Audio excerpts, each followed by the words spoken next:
Evening, everyone. Good evening. Once again, a very, very warm welcome to all the attendees. And I'm extremely privileged. Yes, and I'm extremely privileged to welcome all our panelists for today's webinar and panel discussion, which is on gender biasness. And the topic is from gender bias to gender awareness in workplace during COVID-19. We are again extremely honored to have our panelists with us, and I would be very happy to introduce them one by one to all our attendees. Our panelist, Dr. Vandana Soni, is a bariatric surgeon at Max Healthcare, Delhi. She has been practicing laparoscopic surgery since past 25 years, more than 25 years actually. Dr. Soni has worked as a consultant in the minimal access and bariatric surgeon minimal access and bariatric surgeon at Sir Gangaram Hospital, New Delhi, before joining Max Healthcare as a senior consultant surgeon.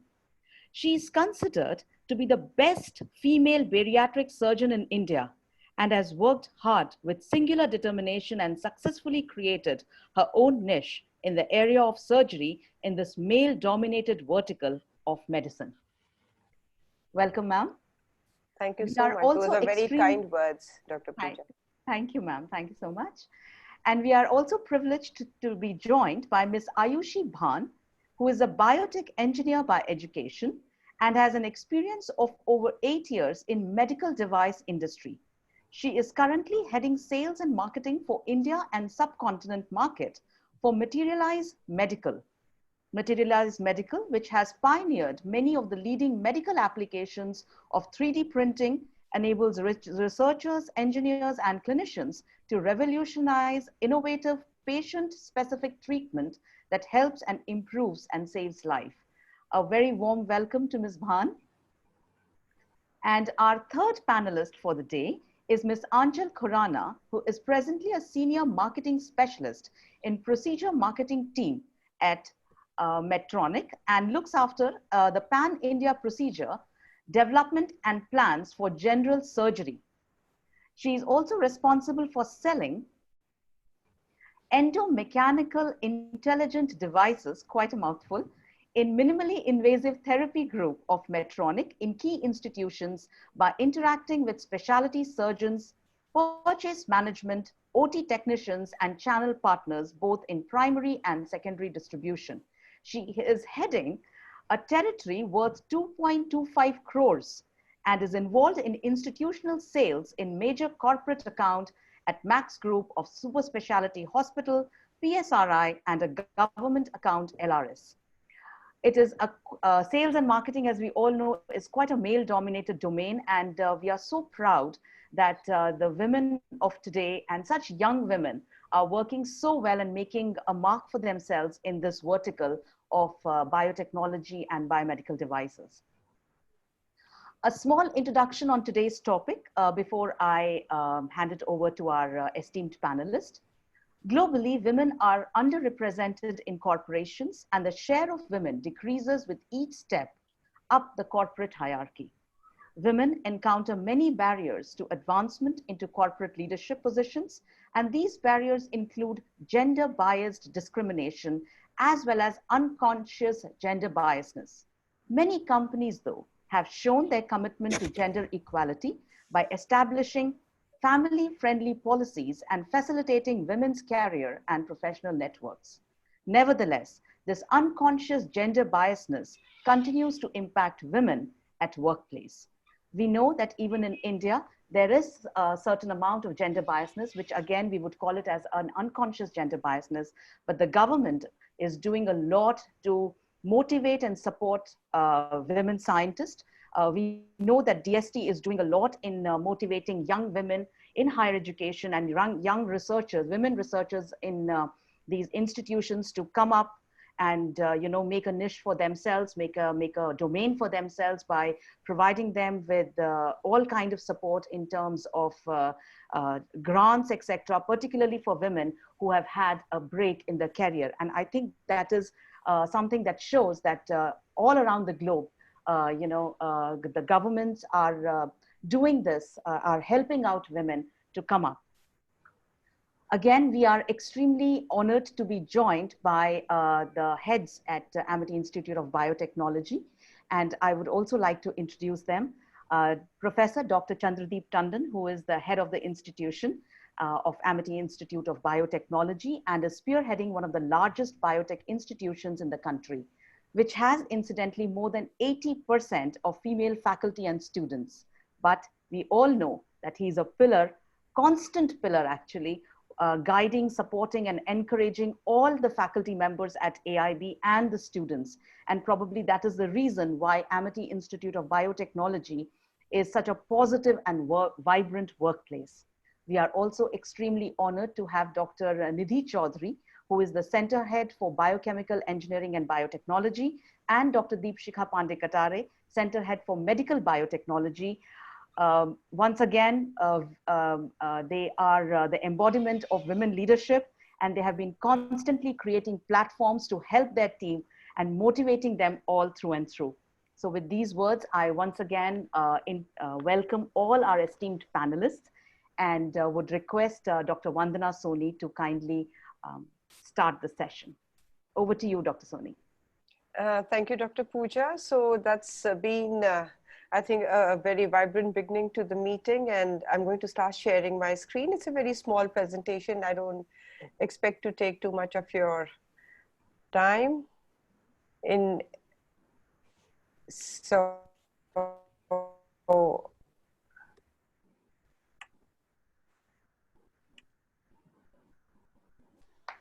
as mentioned before, the topic for today is gender bias to gender awareness, in particular to COVID-19, how much the pandemic is affecting this, one doesn't know. I'm just going to generally talk about what exactly is gender bias and how one can make an effort towards creating a gender awareness in the general population.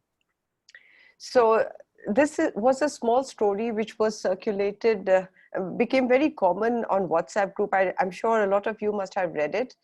And I wonder how many of you can actually relate or were able to answer the question at the end of it. In this, a man and his son met with an accident, and the man died. The boy was rushed into surgery, where the emergency room surgeon said that the surgeon could not operate on the patient because that was the surgeon's son. Now, how is that possible? And in fact, I asked this question to my children too, and they were foxed for a bit. And the reason being because nobody could think that the surgeon was his mother. So that's what stereotyping means. Do you think there's anything wrong with the picture? These are the sort of stereotypes that we have grown up with, that if it's a doctor, it is a male, and the nurse is always represented as a female. So these are the sort of gender biases that as a doctor and in the medical fraternity one has had to face. I think especially as a junior, when you are doing your residency and working your way up, even today, there is a number of times when the patients unconsciously will refer to you as sister. So of course, you learn to take all that in your stride. But these are the subtle gender biases that are prevalent, not only in our own society, but globally the world over. So let's just have a look as to what is the difference between what sex is and what gender is. Now, sex is biologically determined. It is natural, given to us by nature, depends upon the various sex organs which are different in between a boy and a girl. And these differences are related to the procreative function, which is there in human beings. It stays static, and it is non-hierarchical and very difficult to change. On the other hand, gender is determined socio-culturally. It is created by society, and hence it is taught and learned. It is dynamic, changes, it varies across different cultures and time. It is hierarchical, and it can be changed easily. And every effort is being made now to bring about this change. So what do we understand by gender bias? A gender bias is something in which there is unfairness in the treatment which is meted out on the basis of gender rather than an individual's capabilities or skills. And this is a social problem. So this problem stems from defined stereotypes and is determined with how well an individual will conform to these stereotypes. For example, women are primarily considered as homemakers, whereas men are protectors and providers. Now, in either of the situation, there is a stress laid upon the individual, which may add extra burden, which in a more balanced and equitable society can be better shared by both individuals.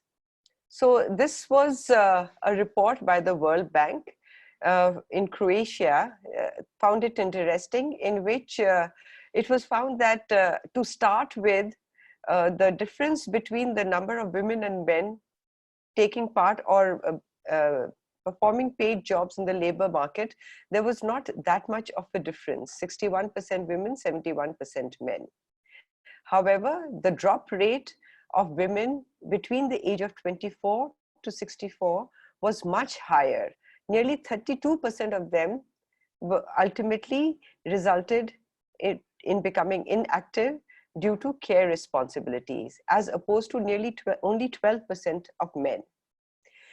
Globally, if we see, the parity between the two genders, male and female, is not equal, is not at one anywhere in the world. So these are regions which represent nearly 93% of the world's female population. As you can see, that the Southeast Asian countries and especially India, the inequality is at an extremely high. But if you were to compare it even with the developed countries, you can see that the discrimination persists. It is not equal anywhere in the world. These differences may vary, and the difference may depend upon your demographic location.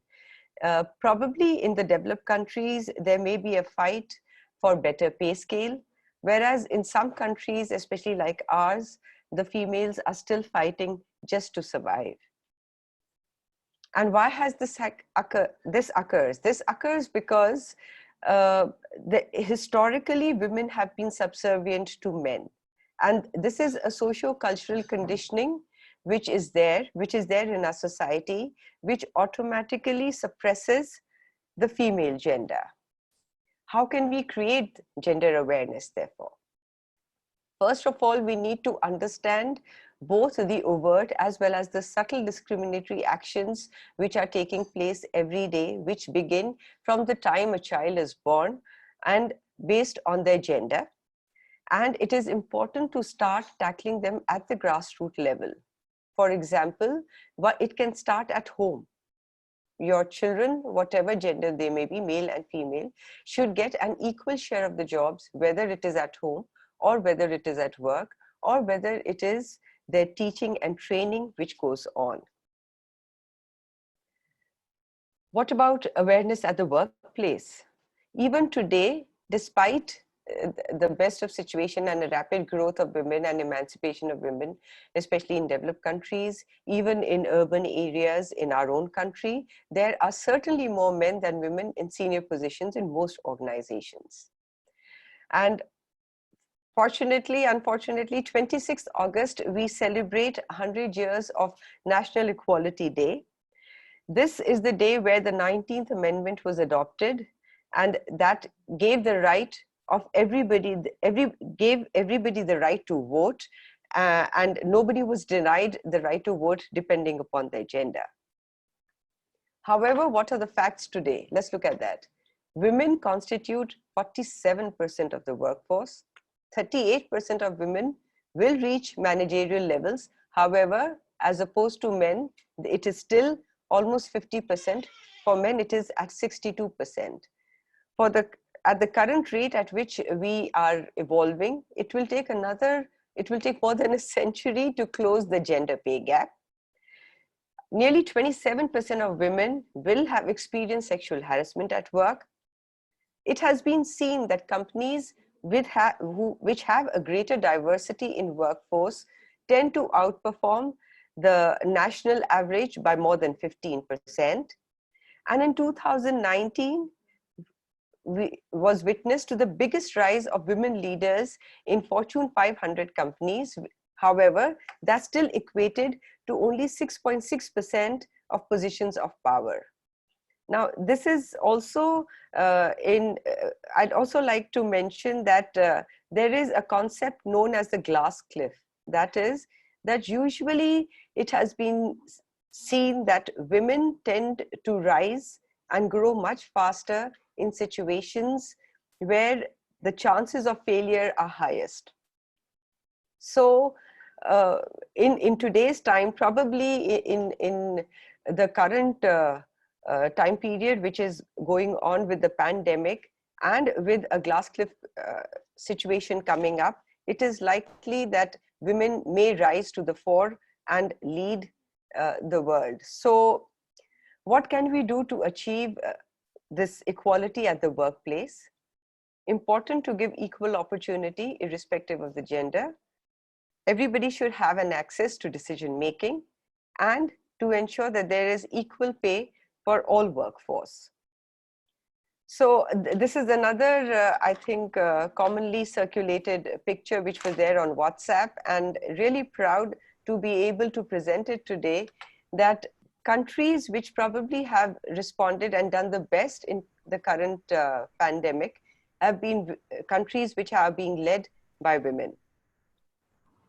So to create this and improve the gender awareness, the changes need to take place at all levels, whether it is individual, our interpersonal relationships, going on to the community, and finally to the society. Thank you.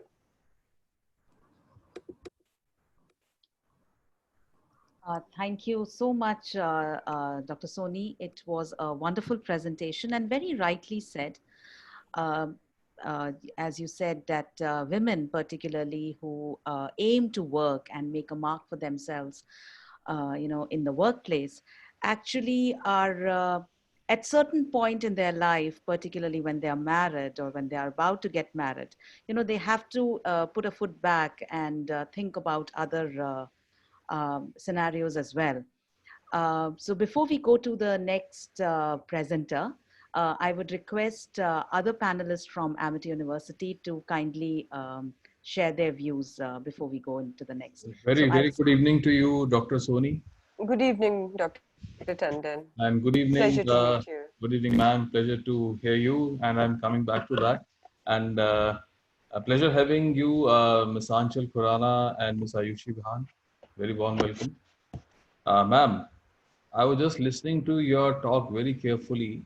In fact, I was reading an article a few days back that was on gender disparity and gender bias amongst doctors in intensive care medicine. It was an article which is published in Journal of the Intensive Care Society, where also it has been stated that in UK medical schools have trained equal number of male and female doctors for almost 20 years. However, with the intensive care medicine, only 22% of the consultants are female. So, I'm trying to relate it to the very first slide which you showed. Exactly. What do you think is the underlying psychology behind it? There is no psychology to it, Dr. Tandon. The unfortunate situation even today is that we still have stereotyped gender roles. And if you remember that slide that I mentioned about the World Bank report on Croatia, it is something which can be generalized globally also. And that is because a lot of women will ultimately take a back seat because they are also caregivers at home. And a lot of them will give up their careers for family concerns. So over a period of time, yes, the amount of hours they are able to devote towards their profession does go down, and so the percentage of the female gender in high intensity professions does tend to go down. I guess this is high time we need to change this outlook and this perspective. Yes. Because, as Dr. Pooja rightly said in the beginning itself, in our institution, more than 80% of the faculty members are women. It's highly women empowered institute. And the whole Amity University, our Vice Chancellor also happens to be Dr. Balwinder Shukla. So is our Dean, Student and Academic Support. She's also a female. What I'm trying to say is our university is actually, we feel that women are the one who can, take it forward. And I always say in all the fronts, maybe my panelists are saturated when I am going to make this statement again. I'm talking about Dr. Nidhi, Dr. Pooja, and Dr. Deepshika. I always say in the next 20 to 25 years, this world is going to be governed by women. The way things are moving, the way, look at the class 10th result just now 2 days back. There also is the girl students who outnumber boys. Similarly, class 12th result, which were declared maybe 1 week back. In each and every affair, not only in academics, but also in Olympics also this time, it was women. So I guess males need to change their outlook, their mindset, and also females should also do that. Some Yes, it is. yeah, Sorry. yeah. Please go on. I was trying to Yeah. make the point which you understood. Yes. So Yeah. it's a socio-cultural tradition which is there. It begins the moment you are born, because a child that is born, except for the sexual differentiation between a boy and a girl, they are neither male or female. The Yeah. male and female evolves because of they are taught to be male or female. It is a part of the social and cultural traditions of bringing up these children, and these are beliefs or which are so deeply ingrained uh, in the society world over as to how a woman should behave, what should be her priorities, and how she should move, how she should dress, how she should move in society, what sort of a support uh, should be provided to her, does she require protection. So taking biological differences as a sort of a a sort of a carrot, they lead you down that path. And it's extremely important to have that support structure to allow a woman also to grow. It's not something which is there for everyone. So I know I have one question which I'll be asking to other panelists also, including Ms. Anchal and Ms. Ayushi also, including you, ma'am. What role do you think women can play in getting rid of this kind of mindset in our society? The role played by women. Men, we do know. What should be the role played by women, if at all? Yeah, hello, sir. So a little tip from my end would be that that's what I've also practiced personally. So I've stopped enabling such kind of a mindset, and I've started with myself, because it is so deeply conditioned within us that whenever something happens of certain sort to us, and we think that maybe it's normal, So the first thing which I did was I stopped thinking that it's normal. The second thing which you can do is you can stop enabling these environment, within your immediate family. If you feel that your parents are there and your, family members are taking that approach, you should try and have a conversation, a one-on-one with them. Speak up as much as possible. So I think that's something which I also personally do, that first change within yourself and then change the surrounding bit. So speak up as much as possible. Sure. So thank you, Dr. Tandon, thank you, Dr. Soni. So we would go to our next panelist, Ms. Ayushi Bhan, and she would also be talking on this topic. And I would request Ms. Bhan to kindly start her presentation.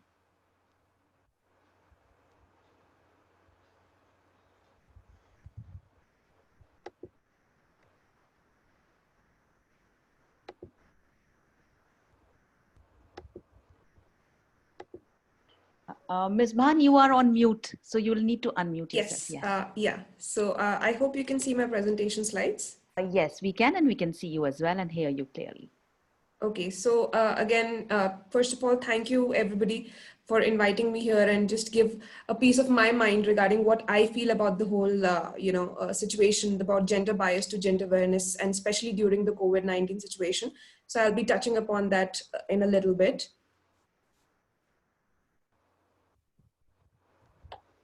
So bias is actually prevalent in every aspect of our life, and the typical answers, as I mentioned before, is that it happens.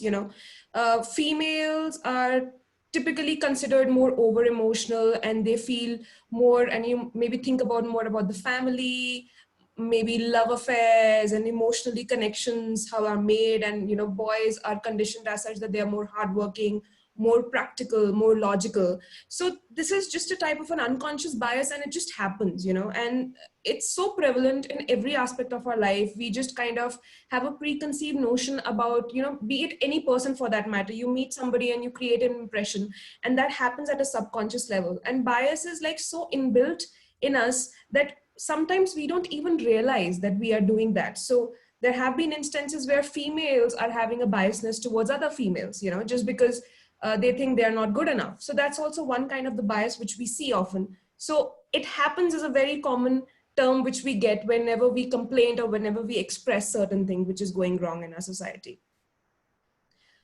Talking about the gender bias statistics, I don't want to go into all the list, but the reason why I've put this slide is that it actually happens, and it happens on almost daily basis. And there are so many studies which have been done. There are so many facts which back up the gender bias statistics, happening in a workplace. The interesting bit, which I feel that, even men feel that, women feel that they are having that gender bias. So even males have that feeling that, females are not being treated equally.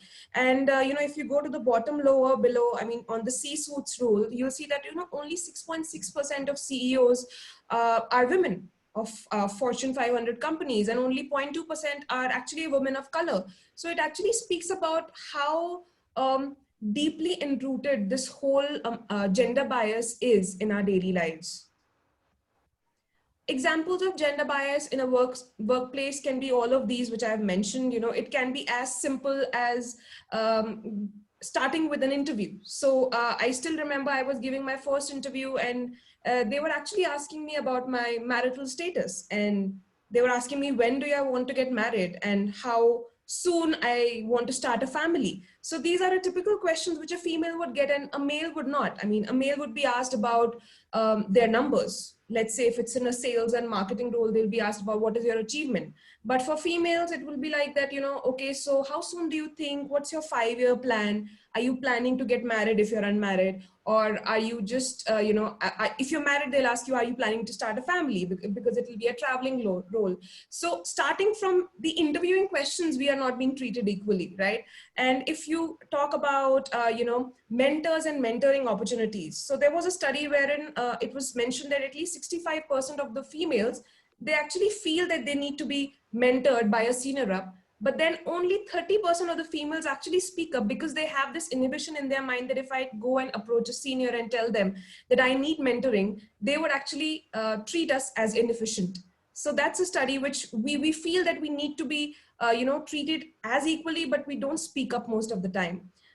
Compensation and rewards, salary parity, these are like a typical example of the gender bias which we feel. Sexual harassment in the workplace is a quite interesting one, because it is quite okay if a female is being flirted at or is being treated very normally or maybe a little casually. And females are also conditioned that way, that yeah, it will happen. If we have a male boss, if we have a male colleague and they are talking a little flirtatiously, we have to be okay with it, because once we approach them, they'll say we were just creating a joke. And on the other hand, we females would never do that to a male, because we have that borderline. We know where to speak, what is professional, what is unprofessional. So conditioning is so much, deep rooted that we feel that this is fine.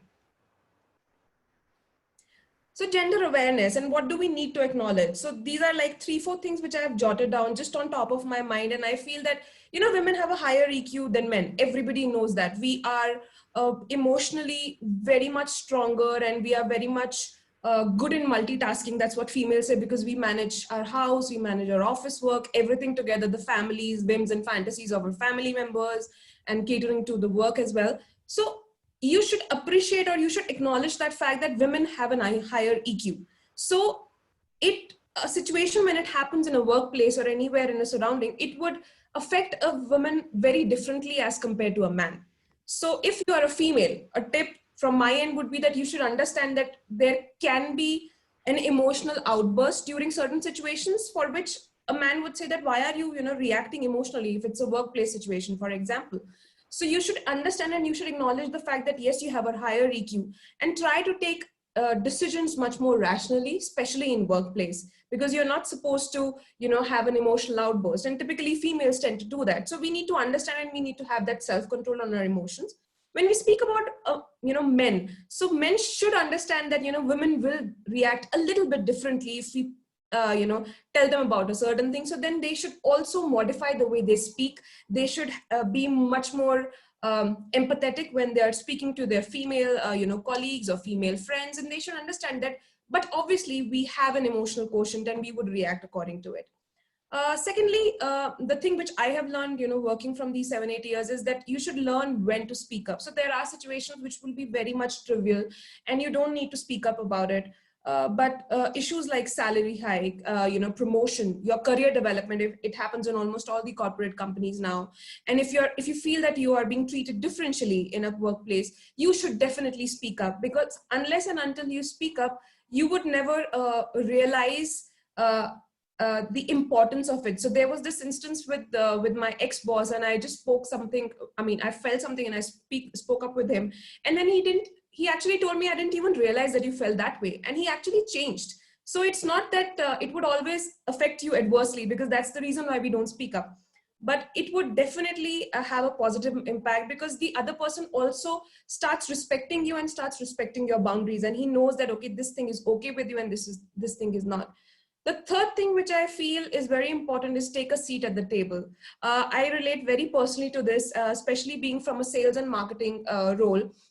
There are times we have our customers and we go and meet them and we have our meeting. So let's say if we have a normal client, an IT client, and there are like 2-3 higher bosses, and we are going to meet them, and we just have 2 chairs, and I would subconsciously stand it behind, and I let my bosses sit. And there was this one interview of Indra Nooyi, the CEO of PepsiCo, and I was just watching that, and she said that you should take a seat at the table. And that impacted me very differently, because yes, if this is my customer, this is my client, and this is my sale happening, and this is, I mean, basically if I have an ownership in that person, I need to show it. So it's not that I would be offending somebody, because that's we typically feel that, okay, if he's my boss, he should sit first. Why? I mean, if you sit on the table, if you take a seat on the table, then what's wrong in that? So that's something which I would like to tell it to all the females to do that. And the fourth thing which I mentioned before is stop enabling gender bias around you and start with yourself. Focus on self-care. I mean, if you feel that something is wrong and then you kind of convince your mind it's okay, stop doing that. Take a step and start speaking about it as much as possible. Post-COVID-19 workplace situation, now everything is work from home. We are, almost all of the people are working from home. Everything is online. We have more focus on the FaceTime instead of a physical intimation.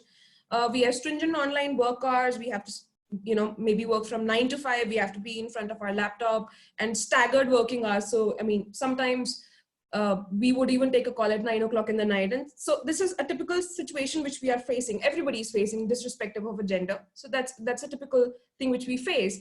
And now, since it's virtual, is everything fine now for females? Because now, you are being treated equally because everything is online, right?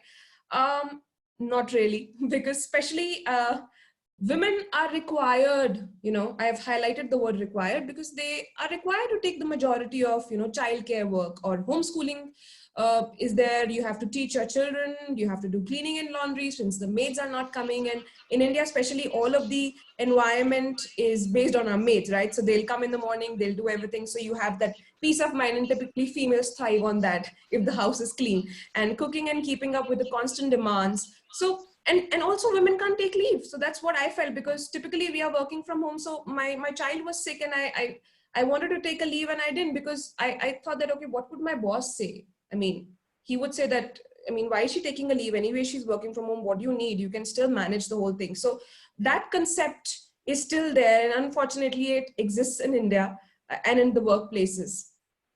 How to bring gender awareness? So this would be my last slide, and I would like to close by it. You should start from home. So share the workload. I mean, make it happen, not just speak about it, that I think we should do it. I mean, stop doing other person's household chores. You can do that. Even if there's a small fight, a small spat, you can go through it.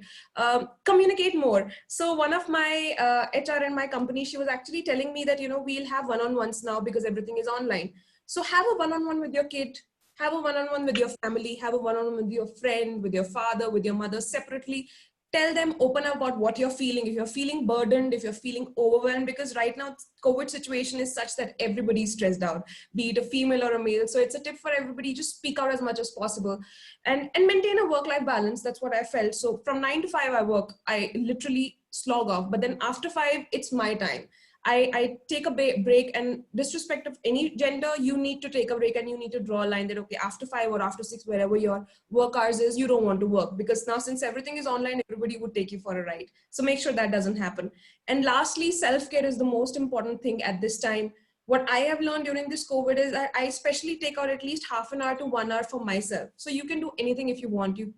And make it a habit. I mean, you can read, you can, dance, you can exercise, you can work out, or you can just simply sit in a closed room and do nothing, just sleep. But make sure that you work on self-care. That's it from my end. Thank you so much.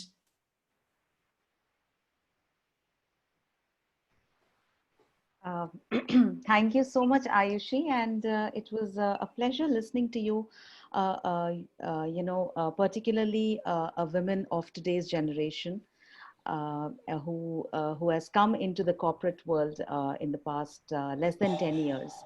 And I completely agree that sales and marketing has always been a domain where men have, categorically are known to take that position and take that particular, vertical of the company.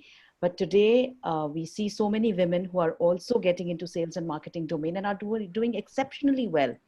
So I think that's a huge change that we are seeing in the society. And this would not have been possible without the support of family and friends, right? So that is a positive change. Yes, but as you said, that a lot of change that you pointed out in your presentation is also required. And I think maybe next 10 to 15 years, we would not be having these conversations anymore, because everybody would be, feeling that, yes, I think there's a change, a 360-degree change in the mindset. So with this, I would request our other esteemed panelists, Dr. Nidhi and Dr. Deepshikha, to kindly give your views. Okay, thank you, Pooja.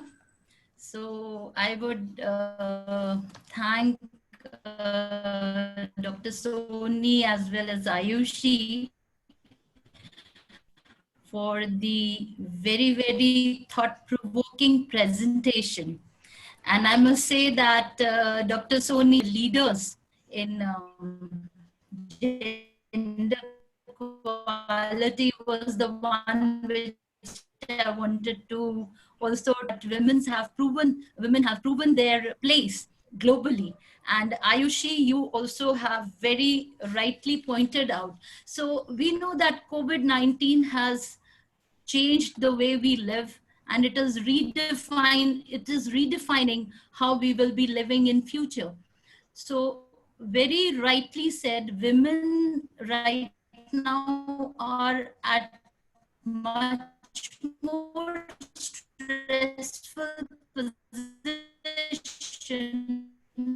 Ma'am, your voice is breaking a lot. So I think if you can close your camera, Looking after it would be better. Kids looking after everything, as well as also dealing with the stress which is due to employment? Or is this okay, okay, okay, fine. Dr. So Deepshika, my question to the panelist is there, yes, sir. Yes, if I'm not yeah, audible. now it's okay. Maybe it Okay, seems to be some bandwidth issue. Now, since maybe. the video should be better now. Please continue. Okay. So is there an unconscious bias in the workplace?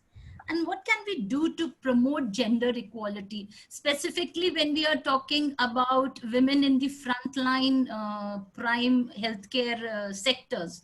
So what can be done for them for promoting the gender equality at workplace? Thank you.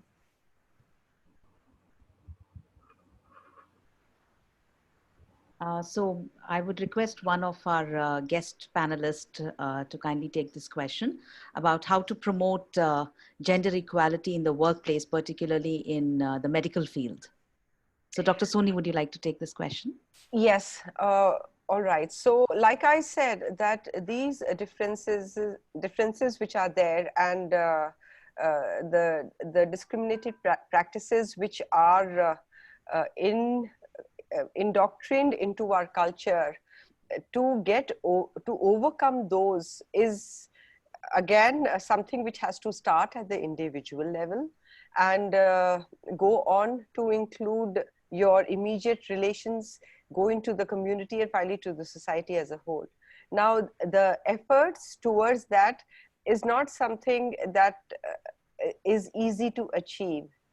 So one is at the individual level that we can start by, but a lot of us have also to be taught what exactly is gender bias, because culturally it is part of our culture. So many of us may not even know as to whether something we are doing is actually discriminatory or biased. So for that, it is important to actually go into the depth, create programs, workshops. The government can do a lot. Media can do a lot. There needs to be a lot more,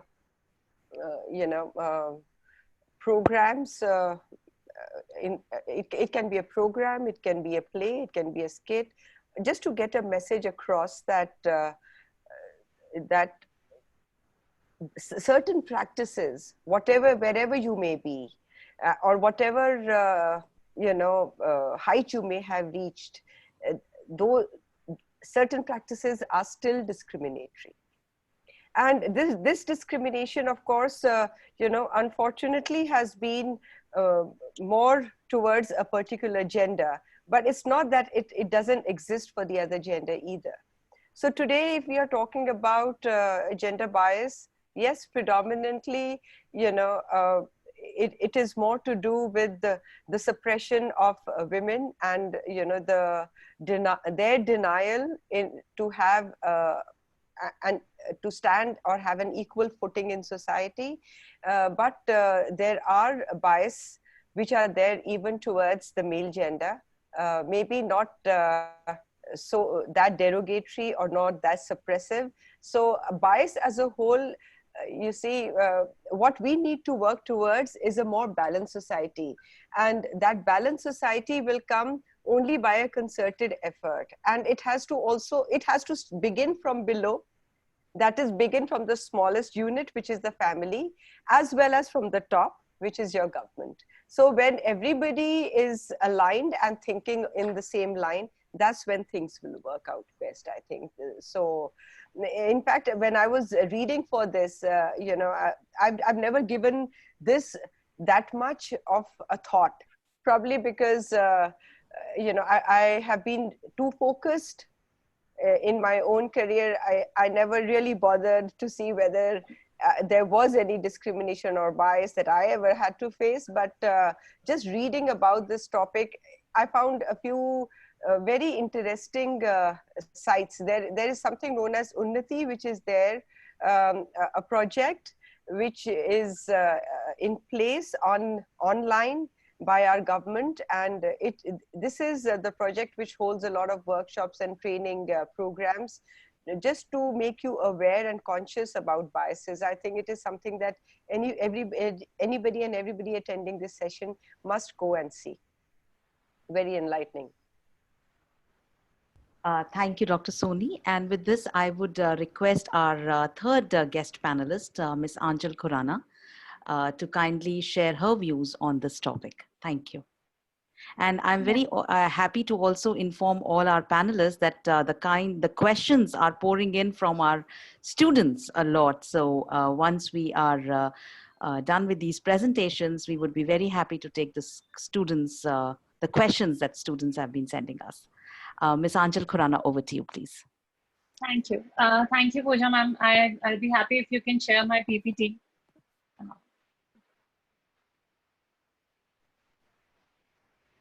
Thank you so much. First of all, good evening, everyone. And thank you so much for giving us this chance to be a panelist and talking about such an important topic that all of us have been actually ignoring, but is a really, really important, and we should be really talking about it. So I would just start by discussing about a recent milk ad that talks on the gender-based equality, that when there's a mother who gives a full glass of milk to son and half to the daughter. The son later on pours the extra milk into the sister's glass, making the gender equality a statement. So now the times are really changing. We are moving away from a generation to the next generation who understands how important the parity is and how important both men and women are. It's not about just being, women is not all about sitting at home doing the house chores or cooking. And so as we have been discussing that how we should be becoming more aware and how we are supposed to take and avoid gender biases, my presentation will be absolutely about that. Also, I would like to cite an example from my own organization, my previous organization. So women are judged a lot. If they drink, they are judged. If they dance out in the parties, they are judged. If they are smoking, they are judged. So my advice to all the women out there is to just stop thinking and stop being bothered. It is very important to take a stand and be on your own. If a man can do certain things, a woman can also do it. We should not be bothered by who is thinking. I think the only problem that why we go a bit behind in spite of being so educated and aware about everything is because we think that, you know, what will other people think? What are they going to think about us? We should just stop having that thought in the first place and just be free and do things that we really like to do. It is more about following your own heart and mind, about doing the things that you really want to do. Pooja ma'am, can we move on to the next slide, please? So I would just like to share this beautiful quote. Times of crisis usually exacerbate disparities and hit hardest those who were already facing the most systemic discrimination, be it women of color, immigrant families, low-paid workers, trans, non-binary students, survivors of sexual violence. Ma'am, next slide, please. So how can we avoid gender bias at workplaces? I think the most important factor is we should become very transparent. Report on the gender diversity. So I'll cite an example. Currently, I'm working for Medtronic. The reason why I was hired here was because there was a huge amount of pressure on the organization to hire more women, to have more women. So now organizations are also moving on towards the plan of having a gender equality, of having equal men and women. Although as we have seen in the previous presentations, there's a huge gap, but still we are going that way. We are trying to cover that. Accompany it with a clear action plan. Communicate this openly and honestly with your workforce. Next slide. Support women into more senior roles. I think the recent, if we talk about Biocon, Accenture, Barclays, all these big companies have women on top. They have clearly defined interim milestones and deadlines. The managers and decision makers are held responsible and accountable for meeting their targets. Next slide. Implement gender neutral recruitment process. I was hearing Ayushi when she was saying that when she was being hired, she was asked about if she is at a marriageable age or if she is going to start a family or something like that. I faced a similar situation. I interviewed for a company last year, a big MNC, and the only reason why I was rejected was because I might get married, leave the organization, and go away. So this was the only reason that was taken up by the organization to reject. And on the contrary, the company I am working for right now, they promoted me from a sales role to a marketing role. Irrespective of the fact I get married or have a family, they believe in me. They believe that I can achieve the targets I am doing. I can achieve more success in my current role and help the organization to grow. So it's very important for organizations to believe in their women workers, that they will only help their organizations to grow. Carefully word your job adverts. Review salaries. Ma'am, you can go to the next slide. Review salaries and standardized pay. It is very important that women should not be treated differently than men. They should be paid equally as men because they are equally hardworking and probably more hardworking sometimes, managing their family, managing home, and then also the work from. I think more consistent and the better salaries our women actually feel more inspired to work. You give them a little, you get more. So this is the way it should be. We should review the salaries and standardize the pay. Going to the next slide. Providing training on unconscious bias, like we have already discussed in the previous presentations. It's very important that women should understand that what actually biasness is, as they should not sit quietly. They should be educated. I think it's very important that every organization should work upon educating their employees, not only women, but men also. That it's, I think more biasness is created because of the other people in the society and not women. Going to the next slide. Have a clear policy on discrimination. This is a very important point. So a Unilever study found that women and men struggle to acknowledge gender discrimination and inappropriate behavior in the workplace.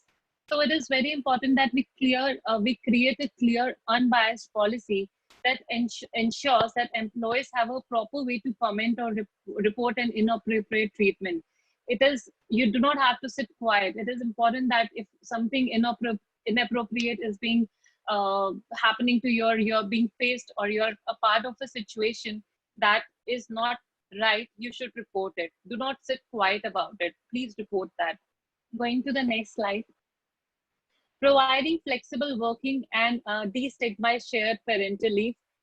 So shifting the mindset to assessing workers' performance on their delivery and achievement rather than the time spent in the office. So I would just want to elaborate a little more on this, because one of my colleagues is she's recently been facing such a situation where she's just had a baby, and out of the maternal leave, the work from home situation has come. And apparently it's not like she's not working. She's working from 9 to 7 and 9 to 8. So we need to believe that if a woman is sitting at home and working, it does not mean that she's not working at all. We need to give that flexible working hours. It's not important that if you're only in the office, you will give the most productive work. Even if you're working from home, you can be really productive. And I think all of us have already proved that in this work from home culture, that we can be really productive even if we are working from home, because we understand our responsibilities, and flexible working does not really interpret that we will lose out on our work. Going to the next slide. Diversifying the board. We should be setting targets for gender diversity on your board and looking beyond your existing talent pool. In 2017, 45% of appointees to the boards of S&P 500 companies were novice directors. And last year was also the first a majority of incoming directors were women or minority candidates. So diversifying the board. In the leadership, we should have more women. Women should hold the positions where they can demonstrate their skills and have more impact than shifting to the focus. Going to the next slide. Ensuring you're actively encouraging women to progress. As it starts from us, first of all, it's very important that we understand that we should be encouraging ourselves to progress. We should not stop because of any reason. We should just keep going. We should have a 5-year plan, where we want to see ourselves on top and not just progressing. We should really encourage our friends, our colleagues, our family to progress further in our lives. Going to the next slide. So promoting a culture of meritocracy, I will I will want to share an example for this. So when President Obama took office, the two-thirds of his top women, top aides were men. So, and the women had to really fight hard to find a place so that they could also attend the meetings. They opted for a process, a strategy called amplification. When a woman made a point, other women would repeat it, giving credit to her. So it is about a women giving more strength to women. In the corporates also, I have seen a woman would be jealous of another woman's success, or she'll try to cut them somewhere. uh, we should, before we go to men, I think it is important that women together become an entity rather than going against each other. Let's stand together and fight this biasness instead of becoming a part of it. So it is very important. It's a good strategy to apply in amplification. If an organization, all the women get together and fight against something, I'm sure it will have a really good impact. So that probably was my last slide as well. And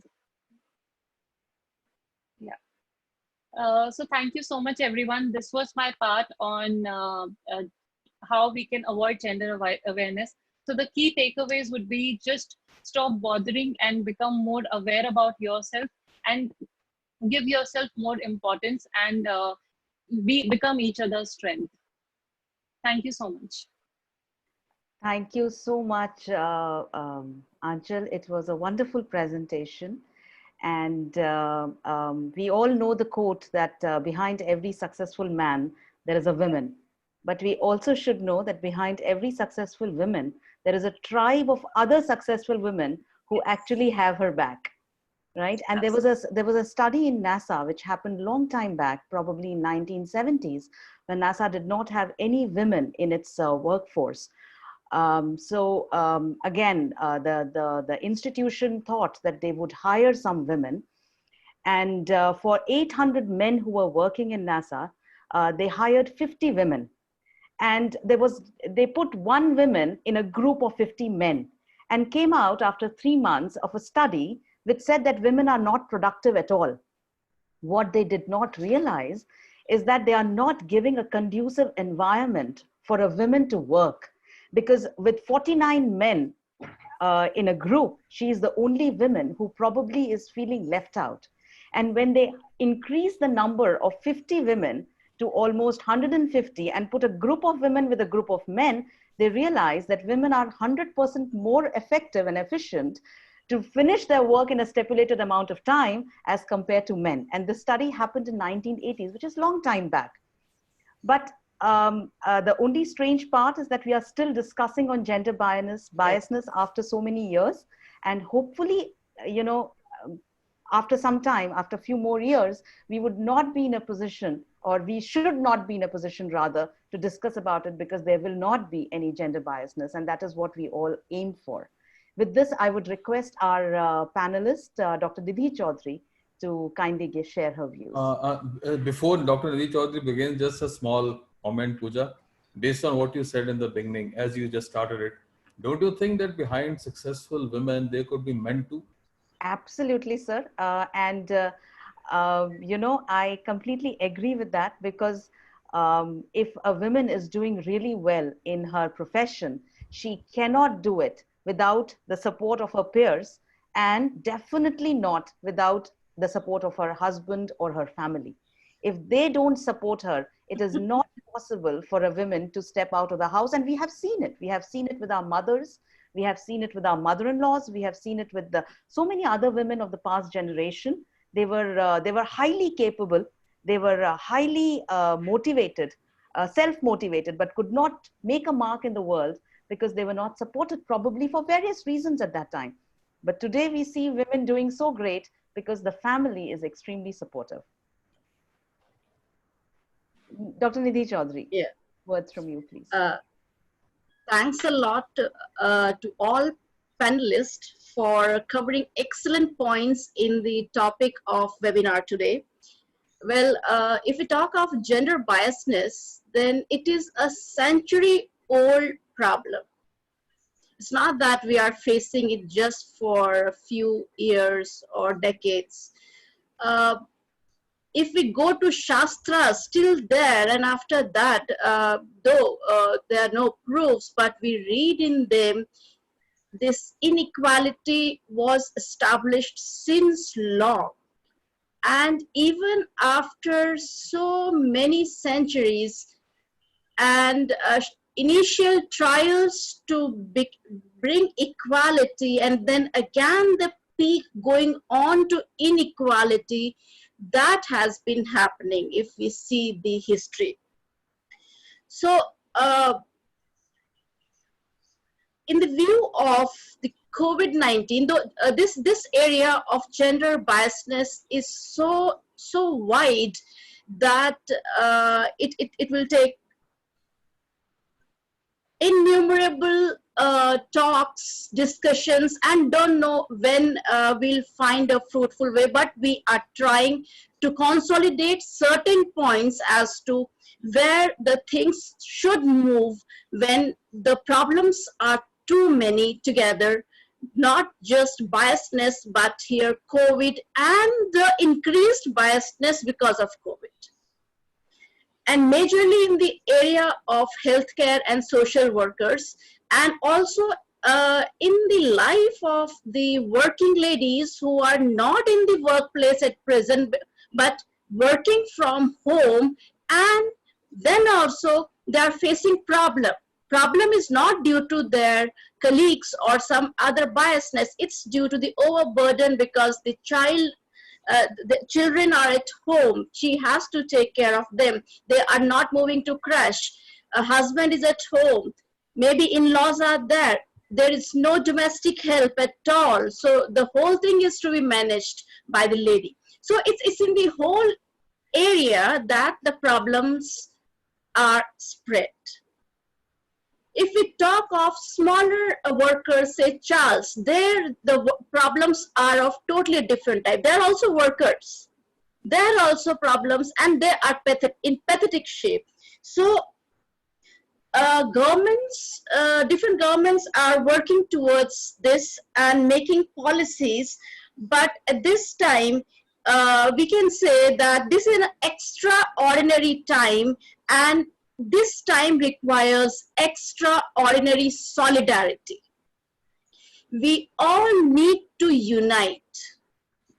Achal also touched that point that we have to be together. Together means at all levels, starting from females, males, society as a whole, to sort this problem. Governments of all states, central level, then the higher level of all the countries, G7 countries, United Nations, and then the solution in the term of policy comes down, percolate down, and the policies should be effective, they should be workable, and not just that putting it in papers, but the actual problem of the world lies that implementation is not effective. There are policies for workplace, there are policies at each and every level, even household violence, everywhere there are policies. Maybe we need them to be rectified, more effective. But the implementation and the follow-up, are they actually followed up? And who is following? Which body is following them? There lies the problem. Just putting them in papers and on website and reading and citing them won't work at all. So I feel that is what I feel. And as I mentioned, the solidarity, we need to unite and talk about it, think about it, put it forward. Those who are in powerful positions, this is their responsibility. It is the responsibility of the leaders to actually see the policies work. They also have females at their home. If ladies are there in the powerful place, they need to understand. They do not forget that they have got the votes and they are now sitting. They forget that they are from which category and what is happening to me. And see, there are two things. If we see COVID and gender biasness, which is uniform throughout the globe. COVID has come now, and biasness, gender biasness has always been there. Maybe how developed the country is. The percentage may vary, but it has always been there. Even they cannot sort it out. So it's a problem which is ingrained inside. I won't say much. Everyone knows so many reasons are there. It's not just one gender, but I feel like both genders are responsible for it. To some extent, both the genders have the responsibility for it. Just the physical power of one gender, I think like physical power of one gender is making them supreme, but nature will come one day. So we do not, every female, everyone who is taking care of humanity need to come forward and speak. Unhe tatast nahi rehna hai. They do not have to be indifferent and neutral. Here I quote late Ramdhari Singh Dinkar. He was a poet and a member of Rajya Sabha. He had written very nice line, जो तटस्थ रहे हैं इतिहास उन्हें कभी माफ नहीं करेगा. जो आगे आते हैं वो तो है ही सबके सामने, लेकिन जो तटस्थ हैं उन्हें इतिहास कभी माफ नहीं करेगा. गलत चीज, गलत परिस्थिति के सामने आने की हिम्मत रखनी बहुत जरूरी है. And I salute all the ladies, all the females who, in spite of all hardships, they are working like anything. They are taking care of child, they are bearing child, taking care of child, taking care of family, and now working, going out, and they are working just for them. Again, I quote that, जहाँ भोचाले दरो दीवार सफीलों में रहते हैं. जहाँ भोचाले दरो दीवार सफीलों में रहते हैं, हमारा हौसला देखिए, हम ऐसे समाज में काम करते हैं. I salute such ladies who are working, dying every day, but they are working, they are feeding their family, they are feeding their child, and at the end of the day, they smile. Thank you very much, Dr. Pooja. Thank you very much, Dr. Nidhi, for your strong words. And I think everybody agrees to what you said, and very well said. We have a lot of questions, but because of the time, we may not be able to take all the questions, but we will still take few. So one question which one of the students has asked, which is very pertinent. So what she says is, I have found a majority of students, particularly in medical stream, biology stream. In her high school, 20 out of 30 students were female. In her undergrad program, 45 out of 60 students were female. And now in her postgrad, all 45 students of her class are female. But this ratio is not reflected when it comes to industry across technical services and managerial roles. So obviously there is some issue that with so many young girls graduating and post-graduating from sciences, finally not a large percentage of them are going into the corporate world. So I would request one of the guest panelists to take this question, please. Yeah, so I will take that question. Yeah. Please, both of you can take the question. No, Anchal, I was just suggesting one of the two of you should take. And before you say anything, you two are like a breath of fresh air. It's been a pleasure listening to you. And being in the corporate world, I think it's appropriate that either of you answer that question. Yeah, so I would request Ms. Anchal to take that question. Thank you. So what I feel that is absolutely right to have such sort of inhibitions in your head that, you know, going forward in the corporate world, women might not find their place, but that is actually being proven untrue now. If you stand for yourself, if you're strong enough, you will have a lot of place in the corporate world. And as I said earlier in my presentation, the times have really changed. Organizations are looking forward to hire more of female employees. They want to increase their diversity ratio. The men is to women ratio has to improve, and it is improving in the organizations itself. So every team, if they have if a team has only male people, only males, then they are really questioned by the leadership. Most of the MNCs, they have this culture of having a men is to women ratio where women hold an important part when we see globally. In India also, this culture is really progressing. In the current companies that I work with or Ayushi work with, we have seen that diversity has become an important part, and it is one of the key areas of the leaders and an organization also, where they speak about growth of their organization. So I think for all the students, you should also move away from that thought process. Corporates very much welcome women, and it's about how you stand and how you fight for your rights when you come to this world. Thank you. I would just like to add to what Anshul just mentioned. So I have done my master's in biotechnology, and the reason why I didn't pursue PhD was because I didn't want to. I wanted to experience corporate life. So typically what I observed in my bachelor's and master's, so, everybody who is doing, especially in biology, they want to pursue the higher studies, or they want to become professors, or they want to go into something like research and development. So that's a matter of intent. So if you have an intention to go into a corporate, structure, into a corporate or a technical job, people are there to support you, because as what Anshul mentioned, companies are changing their, outlook. They want females to come. But if you want to become a professor, then why not? So it's completely on your intent. And when you talk about that, so many people are there female. So let's talk about mechanical engineering or civil engineering.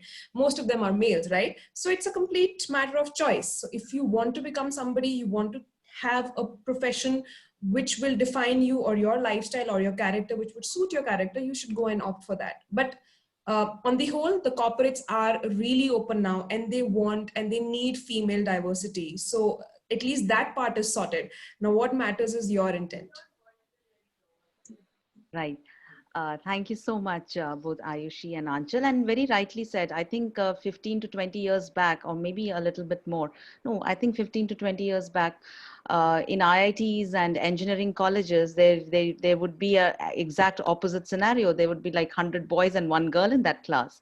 But yes, things are changing, because women are also trying to, venture out into what was initially called as a male-dominated profession. In fact, I would like to also ask Dr. Soni, because we were also discussing that, even in medical sciences, a women surgeon or a woman in that profession would usually be taken up as a gynecologist or a pediatrician. But you, broke those norms, and you have, made up your name, and you've created a niche for yourself in bariatric surgery, and a very different field, which otherwise is not usually, taken as a female medical side, or, it's not gynecology or pediatrician. So have you ever, though you said in your presentation that you were quite focused and you never had these issues of gender biasness, but do you see them around you, since you are in a hospital, where so many other female surgeons or medical professionals would be working?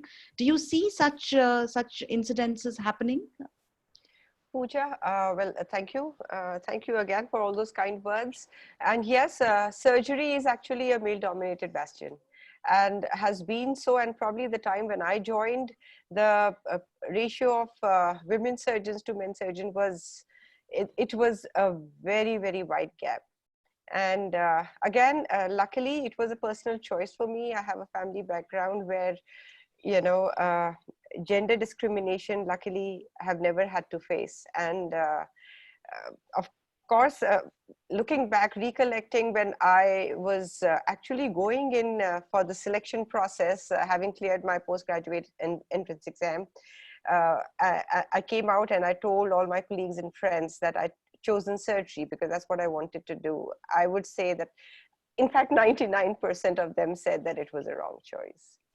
you know, and luckily my very good friend today, my husband, was the one who supported me. So yes, there are choices you make, and you need to know that the choice that you are making is what you want to do.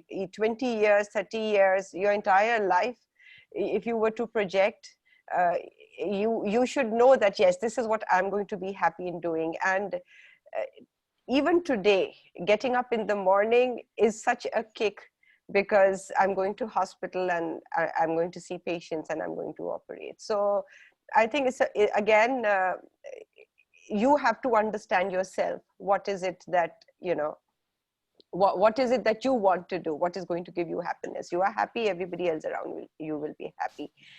In terms of, you know, again, being a male-dominated bastion, yes, I would say that a lot of times attending conferences and all, even now, there are subspecialties, you know, like there are hernia conferences and bariatric conferences. Of course, in bariatric conferences, you can say about 25% are women, which is a very good ratio. But hernia conferences, you probably will see all black suits around. All right. So yes, but it's not that you are not heard. And you actually need to focus and project your own experience and your knowledge, your capabilities, and your skill pertaining to your profession. And as long as you keep that in mind and you focus on that, I think everything else falls into place. But maybe, you know, some where the thought processes which are going on, you cannot control of the people around you. And that is something that has to change. And you may not find, you know, you may not every time be able to stand up and say something, because you may not be either in a position, or, you know, your thoughts or your objection may not be taken too well pertaining to the views around you. So you have to know what is the right place and what is the right situation to take a stand on. But you can. Okay. Thank you, ma'am. Thank you so much. And before I go to the next question, I would request any of our panelists, if they would want to ask any question from our guest panelists, Dr. Nidhi, Dr. Tandon, and Dr. Deepshika. I just have one point to make, as I was also reading the questions by our students, that the male students are feeling that it is more of the women empowerment rather than we are talking of gender biasness.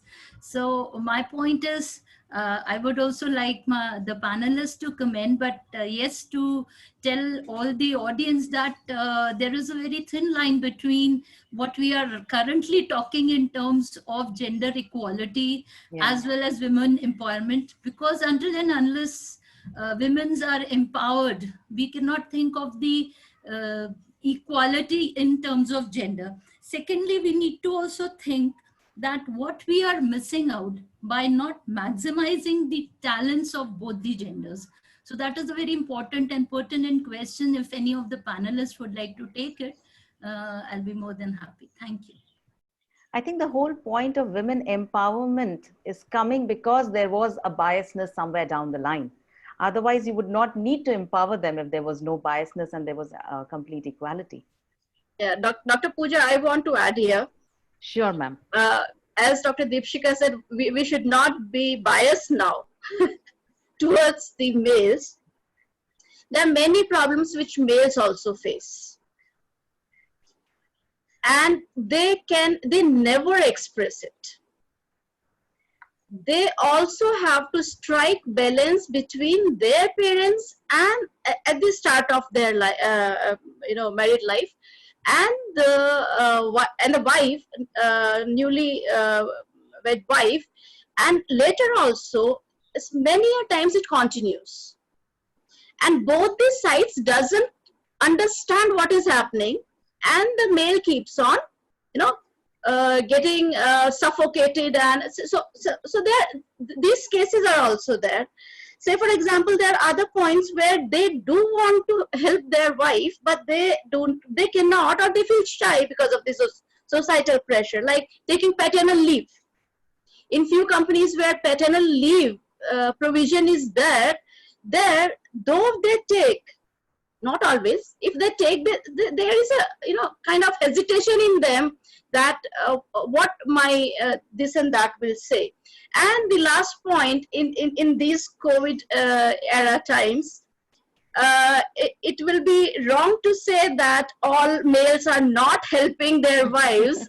Males are also helping wives, and as help is not there. And personally, I know many, even if I talk of in my family also, my brother is doing the same, though he is vice president of a good company, reputed company. He's also doing that. So I'm seeing myself.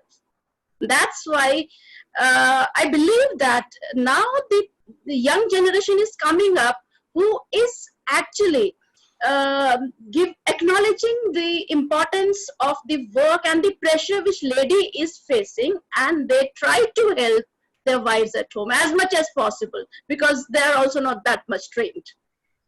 Very well said. We will take one more question. It is from one of the attendees, which says, breaking the glass ceiling by women is still a challenge. Many stagnate at managerial levels.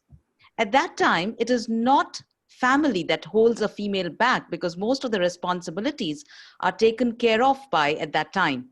What factors, in the opinion of our guest panelist, hold a woman back at that point? So why they are scared to, or probably not in all scenarios, but in certain scenarios, what is that holds them back in taking the highest position, or in a corporate world particularly? So I would request any of the guest panelists to throw some light on this question. Should I say something? Well, not that I have too much of an experience working in a corporate. Of course, I'm working in a corporate hospital, but I think in terms of the managerial vertical, we stand at a different level. So it's not something that directly impacts me. But if you were, if talking about breaking the glass ceiling, reaching the managerial level, what you need to understand is something that I mentioned in my presentation too, that women are not given leadership responsibilities. Women are not, allowed to take, they are not decision makers. And in fact, there was a cartoon depicting that there's a woman who has given a suggestion, and the chair of the meeting is saying that that's a wonderful suggestion, Miss Triggs. Maybe one of the male members can suggest it. So the suggestion coming from a woman, the credit going to the woman, or acknowledging that yes, a woman is capable of taking the correct decisions or has enough leadership drive and guts to take the entire organization forward. Well, you can't say that no woman has broken this barrier. There are women, like even I think both Ayushi also mentioned that even if it's a small percentage, but 6.6% of women in the Fortune 500 companies are the leaders of those companies. So somewhere we are getting there. At least it is a step forward. Why they are not able to break that is because of these reservations, because of a constant psychological battle which is going on, and the fear that, what if I go wrong? Because that confidence is never instilled in them. That confidence needs to be instilled that yes, I'm capable. If you are capable of having reached that level managerial, you are certainly capable of going further, provided the people around you, your mentors, your seniors, your peers are able to appreciate and encourage you that the decisions you are taking, your thought process is progressive and is likely to make the company grow. I think probably a lack of that sort of encouragement is what hinders or what makes them hesitate to take the next step forward. Yeah. I think not being cash earner, females not being cash earner in previous generations, the confidence did not develop. How much pampered a female child is at home, how much emotionally secure she is, until and unless the person is financially secure, confidence doesn't develop. This is what I feel. And males, whatever property parents have, it is obvious that that property will go to the child, male child. So as the child takes birth, it is considered that part of property, as many child will be, that will be given to the male child. So the child grows with confidence. He is made to understand that you are the owner of this property since he starts speaking and understanding. A female, you have to go the other house. Now, what other house is? So here, I think this is one of them. Yeah, always throughout life in her parents' house, the girl is told after certain age you will have to go to some house, right? What that house is, no one knows. They search. And I mean, I'm talking of previous times. Otherwise, nowadays they search themselves. But it is insecurity. Boy grows up with that security that I have got everything. Even if I do not go out and earn, I've got the money of my parents. And just one more point to add on here, that the one who actually asked the question, that who defines the glass ceiling for you? Who is defining that? So you are the one who's actually defining. So let's say you don't want to become the CEO. It's absolutely fine. You're not being judged for it. But if you want to, just work for it. Just speak out. So yes, there are reservations. Everybody feels, that you don't want to, or what would happen if I get a good role and I need to spend like 18 hours for work. But then if you really want to, you are the one who's defining the glass ceiling for you. And the second thing which I feel is that most of them are mostly students, I feel, the ones who are attending the session.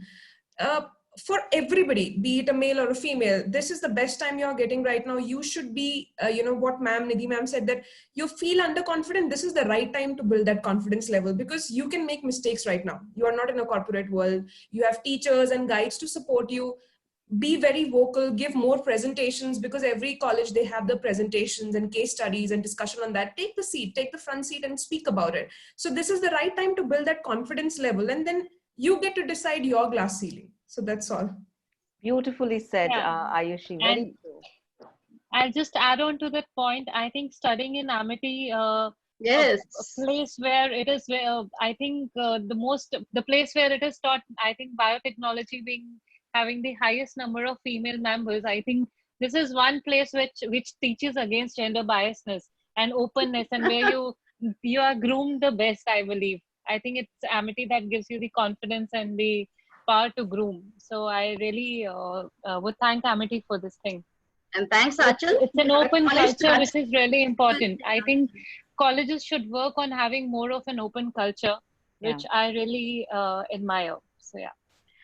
This topic, we all know, is very close to our hearts, and we really want to spend more time discussing about it, but due to scarcity of time, we would have to end the session. But before I do that, I would request our HOI, Dr. Tandon, to kindly give his closing remarks.